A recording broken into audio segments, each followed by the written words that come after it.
always a proverb or a saying to match whatever emotion or situation there is. Now, these proverbs or sayings are influenced by our multicultural ancestry, namely that of the African and English ancestry.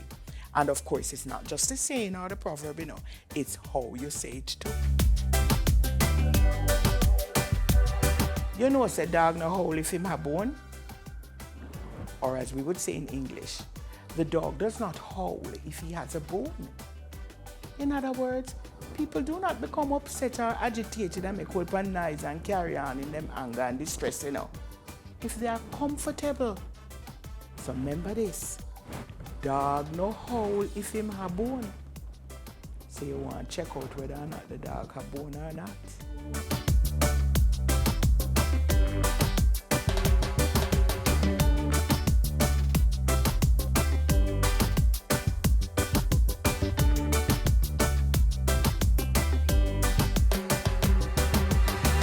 There is so much truth and wisdom in our good old Jamaican proverbs.